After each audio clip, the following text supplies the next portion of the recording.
Right, let's get the party started. I failed the Salesforce Business Analyst exam again on the second attempt. And yes, it is hard to say out loud. I don't have all this figured out. I'm just a random guy on YouTube sharing my journey, sharing what I'm going through. So take this with a grain of salt. What surprised me wasn't the fail itself, it was the why I failed. For context, I've been a Salesforce administrator for 3 years, going on to 4, and I spend most of my time solving problems and building things that make people's work easier. I want to clarify something. This is not the first time I failed a Salesforce exam. My very first Salesforce certification was the Salesforce admin exam. I failed that twice as well and passed on my third attempt. So this path isn't new to me. Failing, going back to the drawing board, figuring out what went wrong and getting back into it. I work with stakeholders, basically the people that use Salesforce and rely on it to do their jobs. I solve problems. I build things in Salesforce that make people's work easier. And that's exactly where the issue is. The hardest part in this exam is stopping. My brain doesn't pause. It doesn't stop. It just jumps straight into fix-it mode. I read a question and I immediately think, how do I build this? What solves this fastest? What should I configure? That instinct helps me at work, but it also hurts me. And it hurts me on this exam because the exam isn't asking me to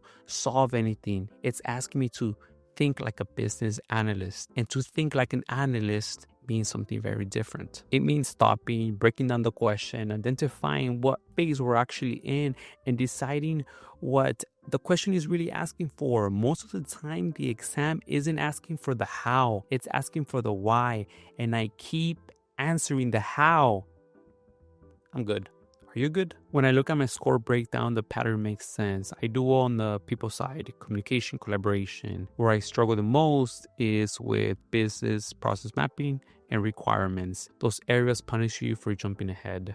All right, quick reset. Picking up where I left off. They require restraint. They require understanding the problem before touching a solution. And that feels uncomfortable when you're used to executing. This exam exposed something deeper about how I think. I associate speed with competence, so slowing down feels wrong. Pausing feels unproductive. But for a business analyst, pausing is the work. How do I expect a different outcome when I keep doing the same thing? So that's the shift I'm making now. For my third attempt, I'm changing how I answer questions. Before I even look at the answers, I'm starting to ask myself, are we in discovery, analysis, or delivery? Is the question asking me to understand or to build? Am I jumping ahead because it feels productive? If the problem isn't fully understood yet, I don't design a solution, even if I know how. Especially if I know how. Failing twice is frustrating, but this time it feels different because I've been here before and I know what to do next. You stop, you assess what went wrong, you recognize your strengths, you work on your gaps, and you keep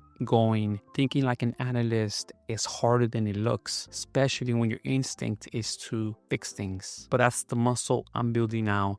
Don't even bother looking there because I don't have anything there yet. Or do I? If this resonated with you, let me know down in the comments. I love to hear what part you're struggling with too. I also started a new Instagram account. Nobody knows about it. You're the first, where I'm documenting my journey in real time. No pressure. It's called the Salesforce Crew. Thanks for watching. Till next time.